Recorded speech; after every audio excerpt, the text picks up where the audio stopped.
The courtroom went silent when the judge looked over the financial statement and said, "Mr. Whitcomb, you appear to have misunderstood the financial position of your wife." My husband stopped smiling. Across the aisle, his attorney shifted in his chair. Behind them, my mother-in-law Judith whispered something I couldn't hear. Then she looked directly at me and the color drained from her face. I kept my hands folded in my lap. The judge turned another page. "According to these records, your wife's net worth is approximately $28.7 million. Judith stood so quickly that her chair scraped the floor. 28 million. Then she collapsed. My husband stared at me as if I had become a stranger. But the strangest part was this: I had never wanted him to know about the money, not because I was ashamed of it. Because 3 weeks earlier, I had still believed I was married to a man who loved me, and that was the day everything changed. 3 weeks before that courtroom, I sat in a quiet law office in Columbus, Ohio, listening to an attorney read my grandfather's will. My grandfather Arthur had been the kind of man who never talked about money. He wore the same brown wool coat for years, drove an old Buick, and complained if anyone spent $10 on coffee. To most people, he looked like a retired businessman living a modest life. I knew better. I just never knew how much better. My mother sat beside me. My 2 children, Eli and June, sat together near the window. My husband Gideon had taken the afternoon off work. The attorney, Evelyn Rusk, adjusted her glasses. "There are several personal bequests," she said, "but the principal beneficiary is Mara." I looked up. Me, Evelyn, nodded. She continued reading. "At first I didn't understand what I was hearing. There were investment accounts, commercial properties, shares in a private company, and a family trust established years earlier in my name. My grandfather had not simply left me money. He had left me control." I felt my throat tighten. Why didn't he ever tell me? I whispered. Evelyn gave me a small, knowing smile. "Because Arthur believed that knowing too early could change the way people treated you." That sentence stayed with me, especially when Gideon leaned toward me and asked quietly how much I turned toward him. "I don't know yet." He studied my face. "You must have some idea." "I really don't." He leaned back. For the first time that afternoon, I noticed something different in his expression. Not happiness for me, calculation. I had never seen that look before. After the meeting, we drove home separately because Gideon had another appointment. The next morning, Gideon asked again, "So, what did Evelyn say?" "There's a trust." "What kind? I don't know yet." "We're meeting again next week." He nodded slowly. Then he said something I should have remembered. "You're lucky." I smiled. "So are you. You're my husband." He didn't smile back. Instead, he said, "We'll need to talk about how we're going to handle everything." Everything. At the time, I thought he meant our future. I was wrong. A few days later, I made a decision that now seems almost painfully innocent. Gideon had a business trip to Chicago. The children and I decided to surprise him. June thought it would be hilarious to show up at his hotel with his favorite cheesecake. Eli wanted to see Chicago, and I wanted to see my husband's face when his family suddenly appeared at the hotel after a long week. We flew out on Friday afternoon. The plan was simple. We would check into a nearby hotel, wait until Gideon finished his meeting, then surprise him at dinner. But when we arrived at the hotel, I saw something I wasn't supposed to see. Gideon was standing near the restaurant entrance. He wasn't alone. A woman in a navy blazer stood beside him. She touched his arm. He laughed. I froze. Eli bumped into my shoulder. "Mom," I put one hand up. "Stay here," the woman asked. "Are you sure she won't fight you?" Gideon smiled. "She doesn't have the money to fight me." My stomach dropped. The woman looked concerned. "And the inheritance?" Gideon glanced around before answering. "Once the divorce is filed, we'll find out exactly what she has." I stopped breathing for a second. Inheritance? Divorce? Find out what she has, all in the same conversation. Then Gideon said something that hurt more than anything else. "I've already spoken to a lawyer." I stood behind a column listening to the man I had loved for 16 years discuss the end of our marriage as if he were negotiating a business contract. I looked at my children and realized I had two choices. I could walk into that restaurant and confront him, or I could stay quiet long enough to understand exactly what he was planning. I chose silence, not weakness, not fear. Silence. I took my children back to the airport that evening. On the flight home, June slept against my shoulder. Eli stared out the window. Finally, he asked Mom, "Why didn't we surprise Dad?" I looked at my son. Because sometimes I said quietly, "You learn something important before you're ready to hear it." After the children were asleep, I called Evelyn. She answered on the second ring. "Mara, is everything all right?" "No," I said. Then I told her what I had heard. There was a long silence. Finally, Evelyn said, "Do not confront him yet." "Why?" "Because if Gideon is already planning around your inheritance, we need to know exactly what he has done." I closed my eyes. Then Evelyn said the words that made my blood run cold. "Mara, someone has already contacted my office asking questions about your grandfather's trust." "Who?" Another pause. "Your husband's attorney." I sat alone in the dark kitchen, staring at the refrigerator light. 3 weeks later, that same man would stand in a courtroom and laugh in my face. He thought I was broke. He thought I was frightened. He thought he was divorcing a woman with nothing. He had no idea what my grandfather had left me, and he had even less idea what I had just learned about him. The next morning, I sat across from Evelyn in her office while she spread several documents across the conference table. Outside the window downtown, Columbus moved through another ordinary workday. Cars stopped at red lights. People carried coffee into office buildings. Somewhere below us, a delivery truck was backing into an alley. Everything looked normal. My life no longer was. Evelyn folded her hands. "Before we talk about your inheritance, I need you to understand something." I nodded. "If Gideon is preparing for divorce, you should assume that anything you say about your grandfather's estate could become part of a legal strategy." I stared at the papers. "So he knows there is something. That isn't the same as knowing how much." "No," Evelyn said. "And we should keep it that way." I had never thought of my marriage in terms of legal strategy. For 16 years, I had thought of Gideon as the person I called when our children were sick, when the furnace broke, when my mother needed help, or when I simply wanted to tell someone about my day.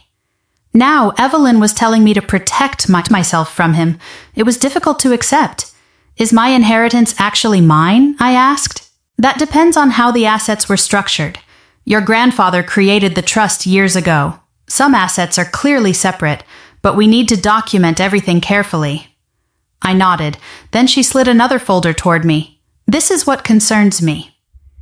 Inside was an email. It had been sent to a financial institution by someone representing Gideon.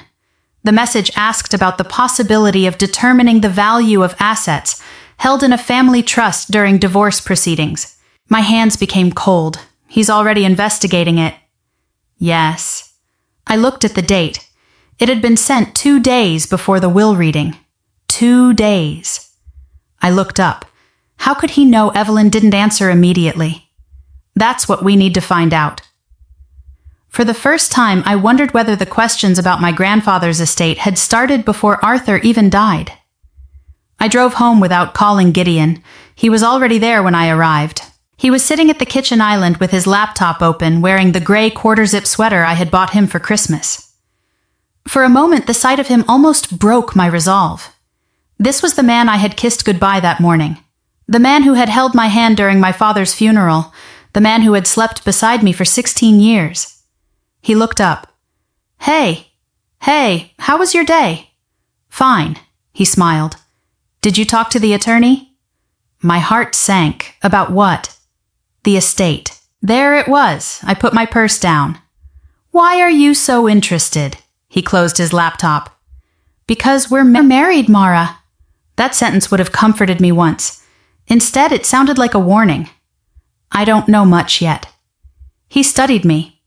Did she tell you about the properties?" "No." "The trust I said I don't know?" He sighed. "You don't have to be secretive with me." I almost laughed, not because anything was funny, because he had no idea how strange that sentence sounded after what I had heard in Chicago. I wasn't aware I was being secretive. He stood. I'm just saying, whatever your grandfather left you, we need to make smart decisions. Why? Because we're a family. I looked toward the hallway. Our children's backpacks were lying on the floor. Their shoes were scattered near the stairs. For years I had believed that word family meant safety. That night it sounded like leverage. I'll let you know when I understand everything I said. His jaw tightened. Fine. He walked away. I stayed in the kitchen until I heard the bedroom door close. That was the first night I locked important documents in a safe. It was also the first night I began looking carefully at the last few years of my marriage. I remembered things I had dismissed. Gideon asking whether my grandfather owned commercial property. Gideon insisting that I sign refinancing documents without reading every page. Gideon becoming unusually interested in my financial accounts after Arthur became ill. At the time, I had called it curiosity. Now I wondered if it had been preparation. The following Monday, I received divorce papers. They arrived at our house just after 9 in the morning. A process server stood on the porch. Mrs. Whitcomb. Yes, I have legal documents for you. My hands trembled as I accepted them. I closed the door. Then I stood there for almost a full minute staring at the envelope. Gideon hadn't even waited to talk to me. He had filed. The petition requested temporary control over several marital assets and claimed that my financial circumstances were uncertain. There was another phrase that caught my attention: potential undisclosed assets. I sat down at the dining room table. He was accusing me of hiding money while he had already been investigating my inheritance. I called Evelyn. I got the papers. I expected that. Can he take the trust? Not simply because he filed for divorce. The relief lasted about 3 seconds. But she continued, we need to prepare carefully.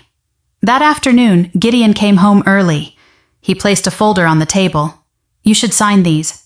I didn't touch it. What are they? An agreement to simplify things. Simplify what? The divorce? I looked at him. You've already decided. He shrugged. There's no point dragging this out. Then he smiled.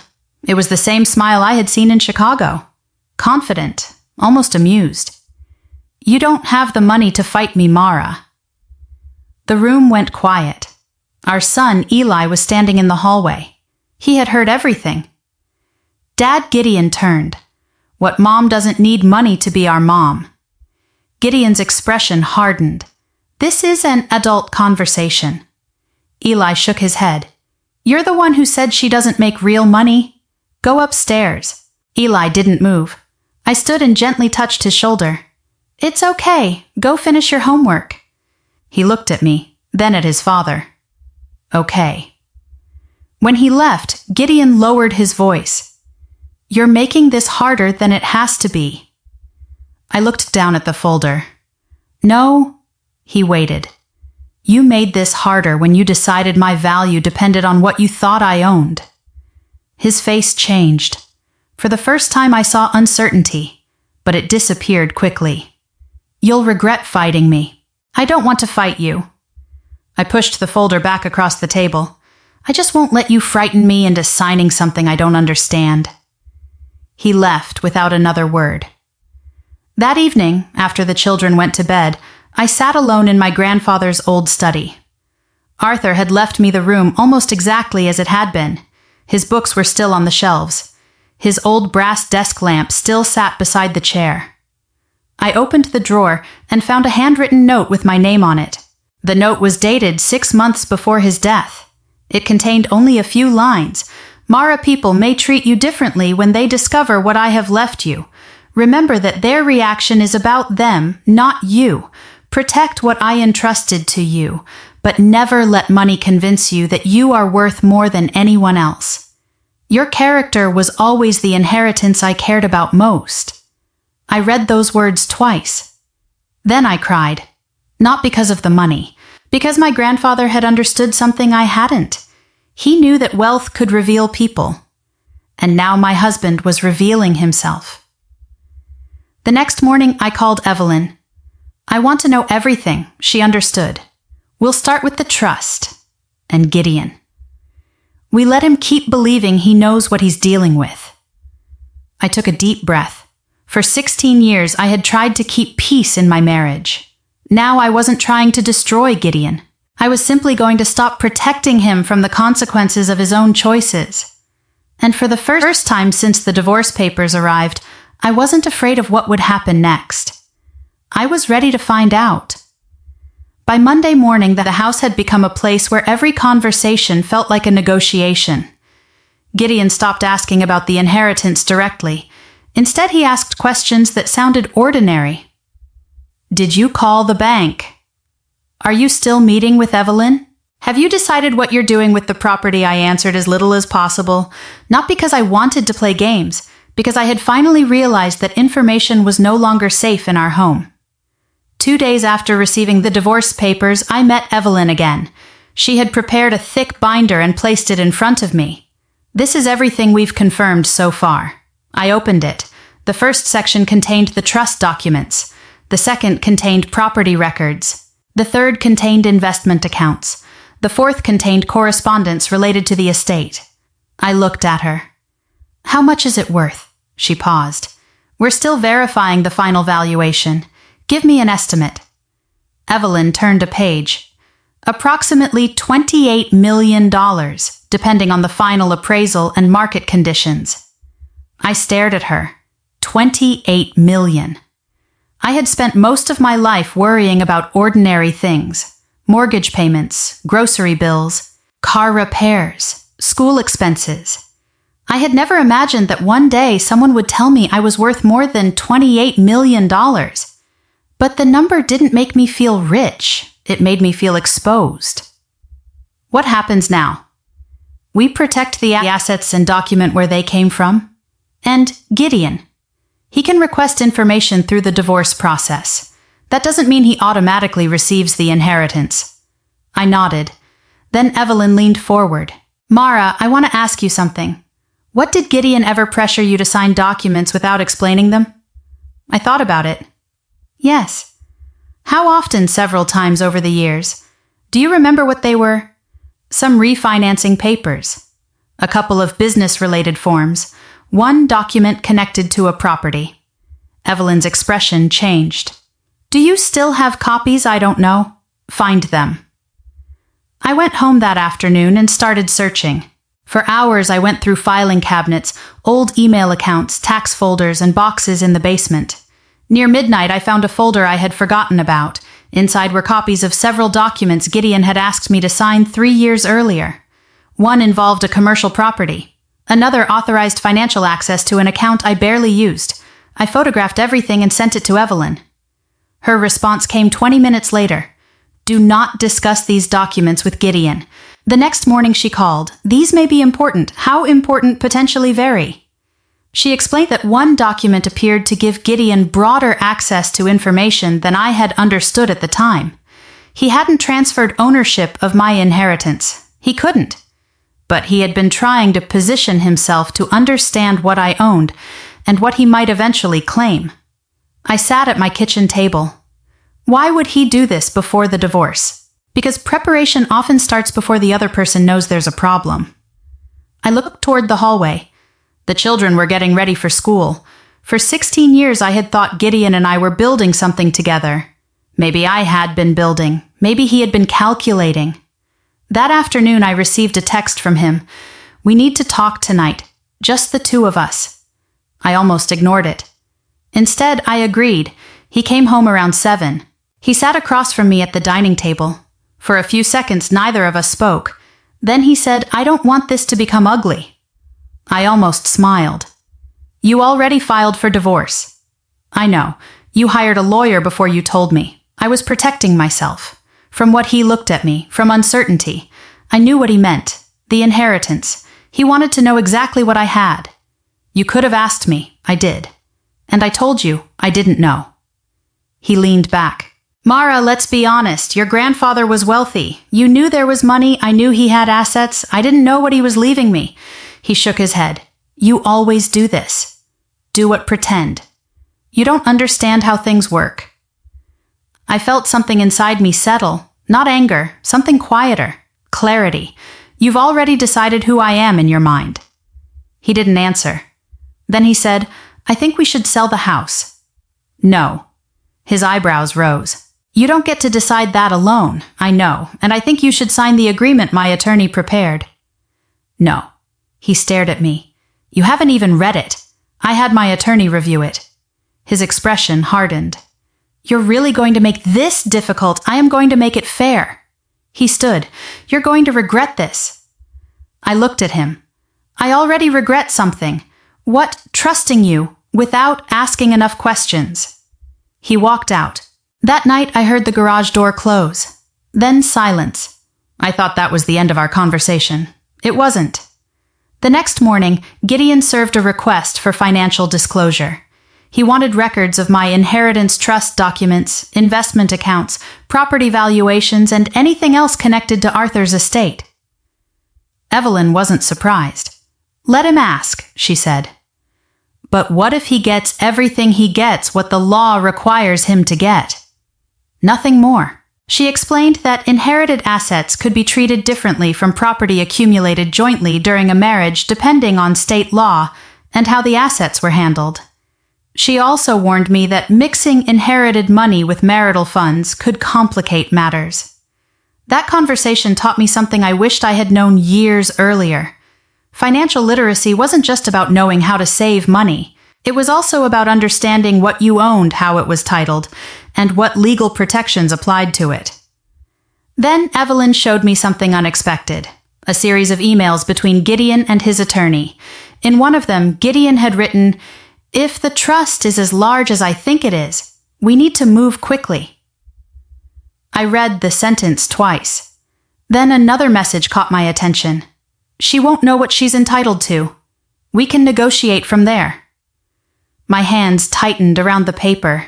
He wasn't planning a divorce based on the failure of our marriage. He was planning a financial negotiation, and he believed I was too uninformed to understand the difference. I looked at Evelyn. What do we do? She closed the folder. We let the evidence speak. I nodded. For the first time, I understood what my grandfather had meant about people changing when they discovered what you had. The money hadn't changed Gideon. It had simply removed the disguise. That evening, I sat with Eli and June while they ate pizza at the kitchen table. June asked, "Is Dad still mad?" I took a breath. "Dad and I are having some adult problems. Are we going to be okay?" I reached across the table and held her hand. "Yes." Eli looked at me. "Even if you get divorced," I nodded, even then. He seemed relieved. Then he asked the question I wasn't prepared for. "Mom, did Dad leave because of the money?" I looked at my children. I didn't want them to grow up believing money was the reason families stayed together. "No," I said gently. "Your father made his choices. The money only showed us what those choices meant." That night after the children went to bed, I opened my grandfather's letter again. "Protect what I entrusted to you." I finally understood. He wasn't telling me to protect the money. He was telling me to protect myself. And I was ready. The first formal settlement conference was scheduled for a Tuesday morning at a law office in downtown Columbus. I arrived 15 minutes early. Gideon was already there. He sat beside his attorney with one ankle resting on his knee, looking relaxed. When I walked in, he glanced at me and smiled. Not warmly, almost triumphantly. I sat beside Evelyn. The conference room was small and ordinary. There was a long wooden table, a coffee machine in the corner, and a framed photograph of the Columbus skyline on the wall. Nothing about the room looked dramatic, but I knew my marriage was being dismantled inside it. Gideon's attorney began. "We're hoping to resolve this efficiently." Evelyn nodded. "So are we." Gideon looked at me. "Mara, there's no reason this has to become hostile." I almost laughed. He had filed for divorce without telling me. He had already contacted attorneys about my grandfather's trust, and now he wanted to talk about hostility. I kept my voice calm. "I agree. It doesn't have to become hostile." He smiled. "Good, but it does have to be honest." His smile disappeared. Evelyn opened a folder. "We have several issues to address." She began with the house, then the vehicles, then the retirement accounts, then the children's expenses. Everything was ordinary until she reached the inheritance. Gideon's attorney leaned forward. Mr. Whitcomb believes the inheritance should be considered when determining the overall division of marital assets. Evelyn answered calmly. We understand his position. Gideon looked at me. You see, I'm not asking for anything unreasonable. I said nothing. His attorney continued. We also believe the trust requires further examination. Evelyn slid a document across the table. The trust has already been reviewed. We want additional records. You'll receive what you're legally entitled to receive. Gideon sighed. Mara, why are you making this so difficult? I looked directly at him. You keep saying that, because it's true. No. What's difficult is that you keep asking for things you already know you can't have. His attorney interrupted. Let's keep this productive. Evelyn nodded. I agree. Then she placed another folder on the table. This concerns Mr. Whitcomb's financial disclosures. Gideon looked confused. What about them? Evelyn opened the folder. In your initial filing, you stated that your wife's financial position was uncertain and that she appeared to have concealed assets. Gideon nodded. Correct. Yet your correspondence with your attorney indicates that you had already been investigating the family trust before the divorce petition was filed. His face changed. Just slightly. But I saw it. His attorney looked at him. Gideon said I was trying to understand the situation. Evelyn nodded. That's reasonable. She turned another page. But then why did you state that you had no knowledge of the inheritance? Gideon froze. I hadn't known Evelyn had this email. She had obtained it through the proper legal process. The room became very quiet. His attorney whispered something to him. Gideon leaned toward the table. I didn't know the exact amount. You knew about the trust, I suspected. You contacted a financial institution about accessing it. I was asking questions. Evelyn didn't raise her voice. That is exactly what the records show. Gideon looked at me. This isn't what you think. I stared at him. I haven't said what I think.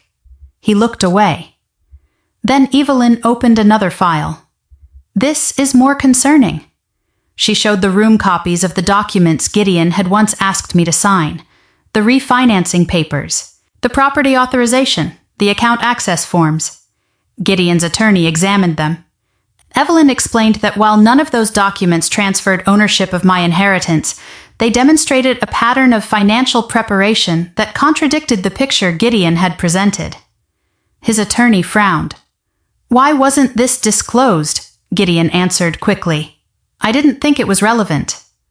Evelyn looked at him.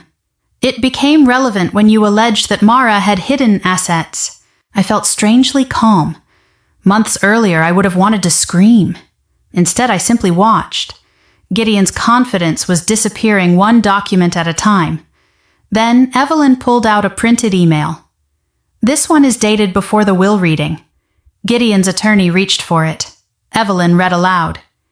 If the trust is as large as I think it is, we need to move quickly. Gideon closed his eyes. I looked at him. He didn't look back. The attorney asked Mr. Whitcomb, did you write this? Gideon hesitated. Yes, who were you referring to? He didn't answer. Evelyn did. My client. The room fell silent. I remembered sitting in the lawyer's office when my grandfather's will had been read. I remembered Gideon asking how much. I remembered thinking he was simply curious. Now I understood. He had already been measuring my value. Then something happened that hurt more than any financial document. Evelyn produced another email. This one was from Judith, Gideon's mother. I stared at the screen. The message was short. If Arthur left her, the properties don't let her walk away with everything. Gideon has a right to his share. I read it twice. My chest tightened.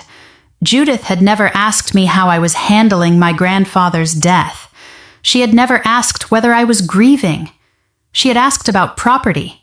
That was the moment I stopped hoping for an explanation. There wasn't one. Gideon finally spoke. My mother was upset. She didn't understand the situation. I looked at him. She understood enough to discuss what I owned. He had nothing to say.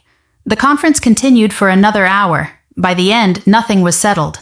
But something had changed. The power in the room had shifted. Gideon could no longer pretend he was the victim of a financially secretive wife. He had created a paper trail, and that paper trail was now speaking for itself. Outside the building, I stood on the sidewalk while cold November wind moved through downtown. Gideon came out behind me. Mara. I turned. He walked toward me. Can we talk? We've been talking for weeks. Not like this. I waited. He lowered his voice. My mother shouldn't have sent that email. No, she was worried. About you. He hesitated. About our family. I looked at him. You mean about your financial future? He didn't answer. Then he said something I never expected. You don't understand what this money is going to do. I almost smiled. I understand exactly what it's doing. What it's showing me who people are. His face tightened. You think you're better than me now? No, I shook my head. I think I'm finally seeing you clearly. He looked down. For a second I saw the man I had married. Tired, scared, human. I almost felt sorry for him. Then I remembered his words in Chicago. She doesn't have the money to fight me, and whatever sympathy I had disappeared. I didn't want revenge. I wanted truth, and I knew the truth would eventually reach the courtroom. The final hearing was scheduled for the following week. That night, Evelyn called me. We're ready. I sat at the kitchen table. For what? To present the full financial record. I knew what she meant. The valuation, yes. How much? She paused. The final number is $28.7 million. I closed my eyes. $28.7 million. For years I had thought wealth was something that made people powerful. Arthur had taught me differently. Money could buy options. It could buy lawyers. It could buy time. But it couldn't buy character. And Gideon was about to learn that lesson in front of a judge. The morning of the final hearing, I woke before my alarm. For several minutes I simply lay in bed and listened to the house. The refrigerator hummed downstairs. A car passed outside. Somewhere in the hallway, June's bedroom door creaked as the heat came on. It was an ordinary morning. But by the end of the day, nothing about our family would feel ordinary again. I got dressed in a navy suit and stood in front of the mirror. I looked tired. Not weak, just tired. 16 years of marriage had taught me that there were some battles you couldn't win by being louder. Sometimes you won by staying calm long enough for the truth to become impossible to ignore. At the courthouse, Evelyn met me near the entrance. You ready? I took a breath. As ready as I'll ever be. She smiled. Then remember what we discussed. Don't react to Gideon. Let the evidence speak. Inside the courtroom, Gideon was already seated beside his attorney. He looked confident, almost cheerful. When he saw me, he smiled, that same smile, the one that had once made me feel safe. Now it only reminded me of the night he told another woman that I didn't have enough money to fight him. He leaned toward his attorney and whispered something. His attorney nodded. Behind them sat Judith. She wore a cream-colored suit and carried herself with the same confidence she had shown during our settlement conference. She caught my eye. For a moment she looked away. The judge entered. Everyone stood. The hearing began. At first it was exactly what I expected. The attorneys discussed the house retirement accounts, vehicles, household expenses, and arrangements for the children. Then Gideon's attorney raised the issue of my inheritance. Your Honor, there remain questions regarding the extent and nature of Mrs. Whitcomb's inherited assets. The judge looked toward Evelyn. Ms. Rusk. Evelyn stood. We have provided the requested documentation. She handed several folders to the clerk.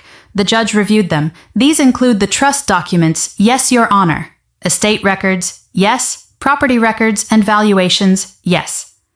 The judge continued reading. Gideon sat forward. His confidence seemed to return.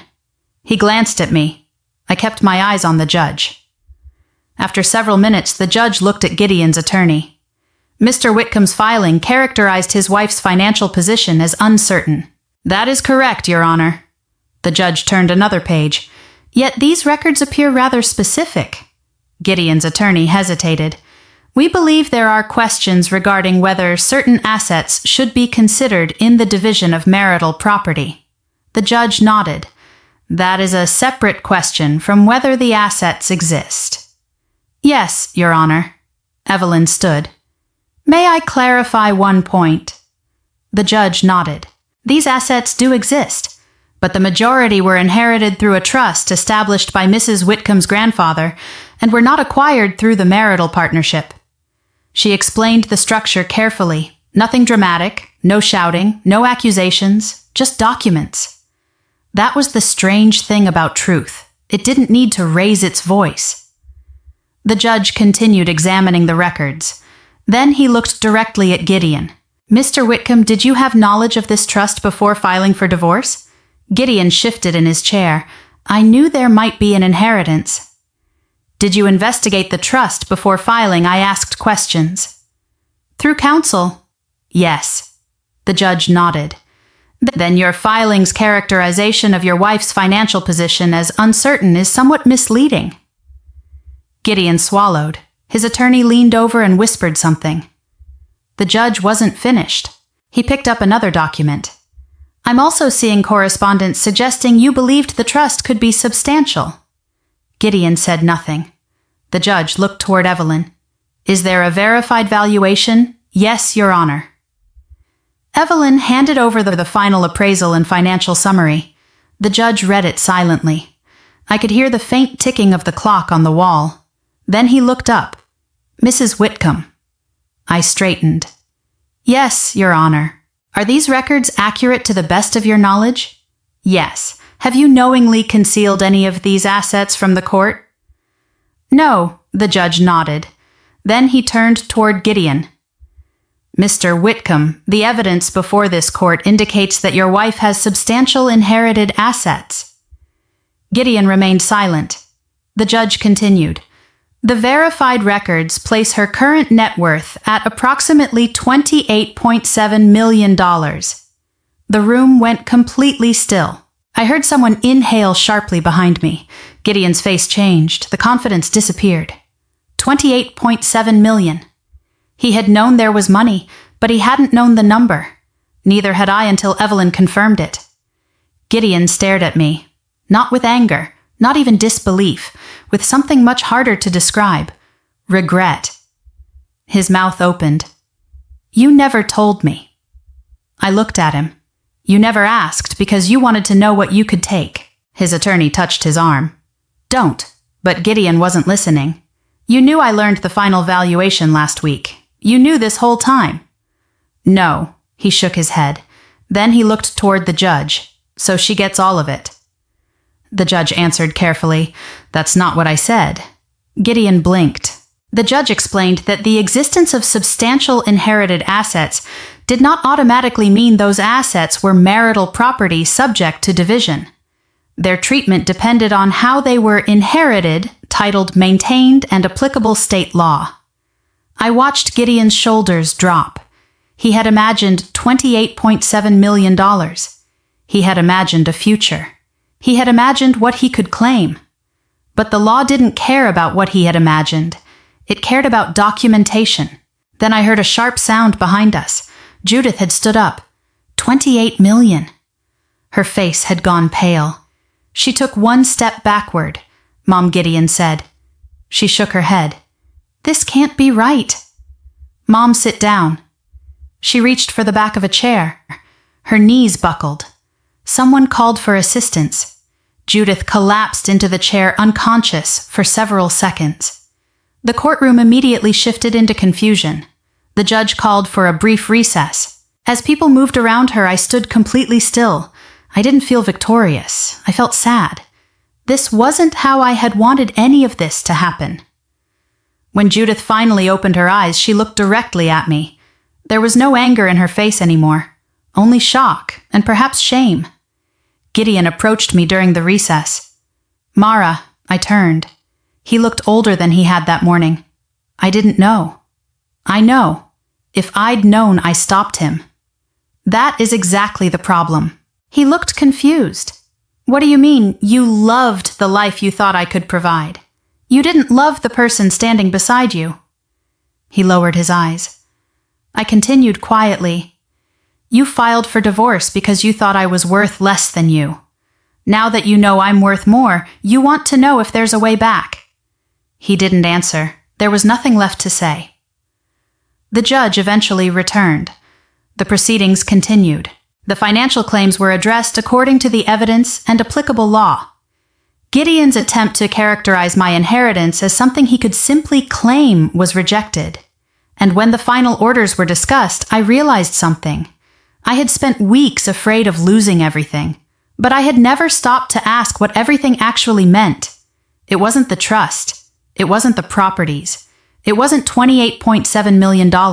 It was my children, my dignity, my peace, and the ability to wake up every morning without wondering whether someone beside me was measuring my worth in dollars. When the hearing ended, Gideon stood near the courthouse doors.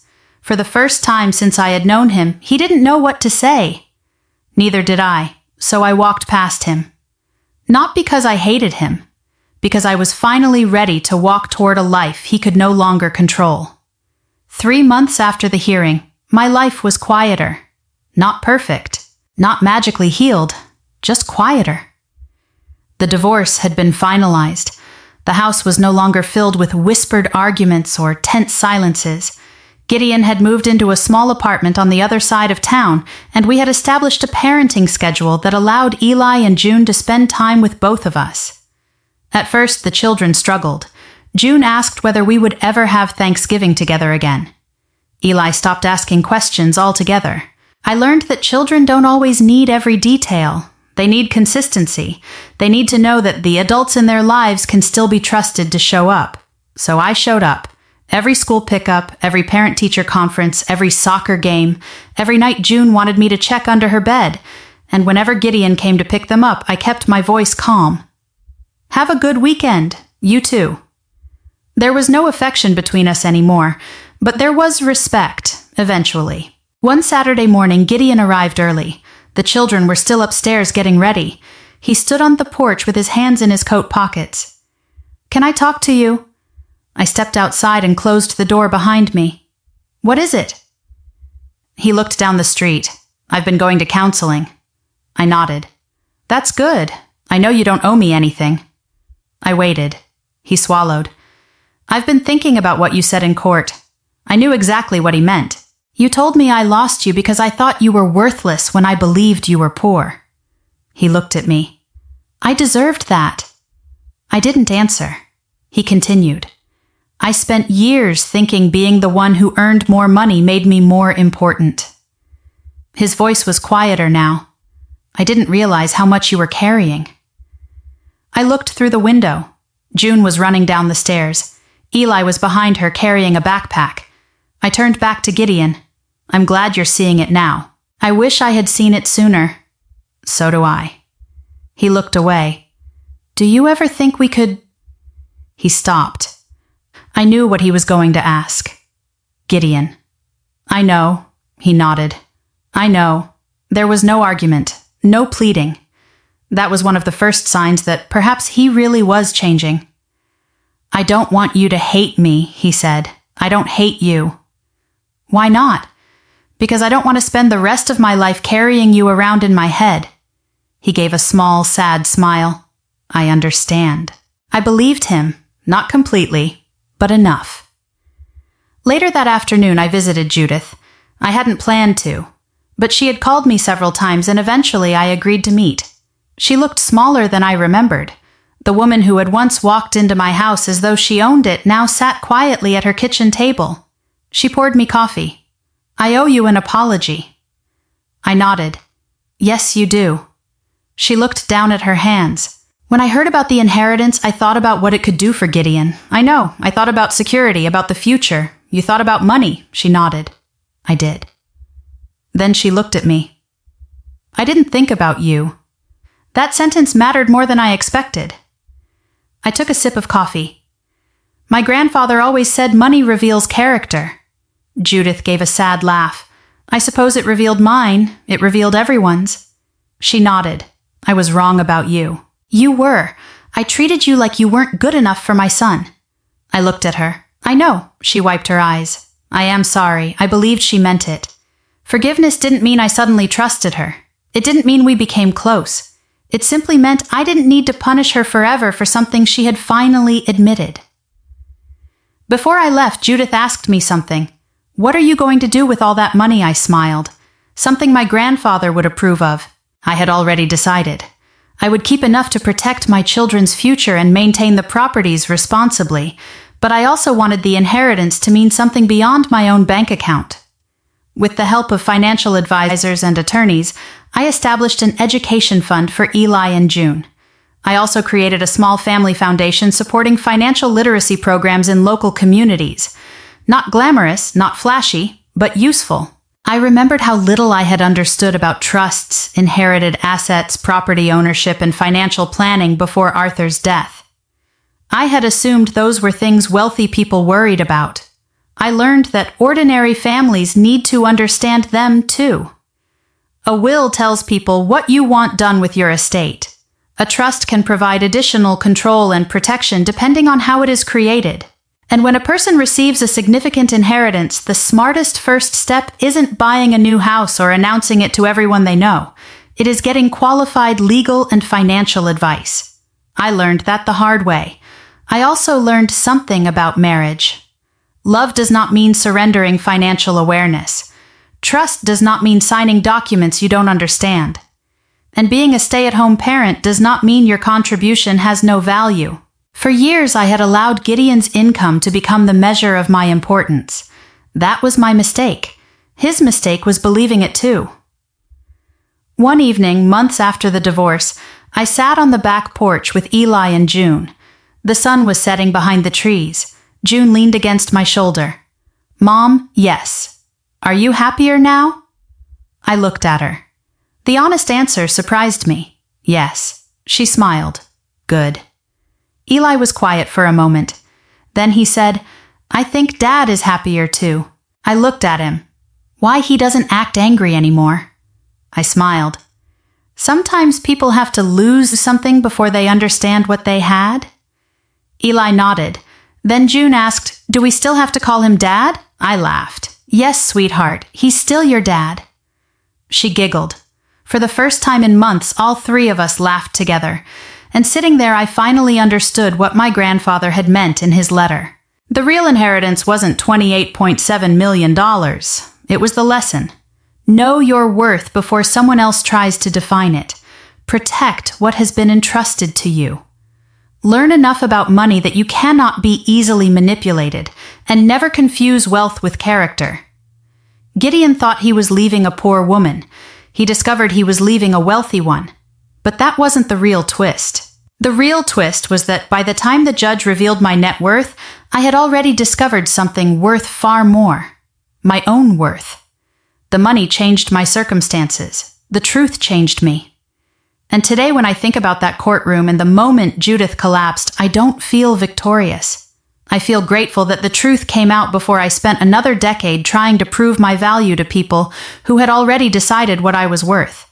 If this story reminded you of something you've experienced in your own life, take a moment to think about what your own inheritance really is. Maybe it isn't money. Maybe it's wisdom from a parent, lessons from a difficult marriage, the courage to start over, or simply the knowledge that you deserve to be treated with dignity.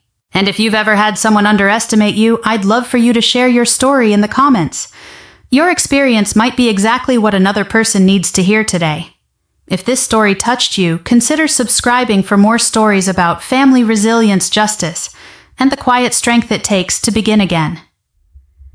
Because sometimes the greatest revenge isn't watching someone lose. It's realizing you no longer need their approval to know your own worth.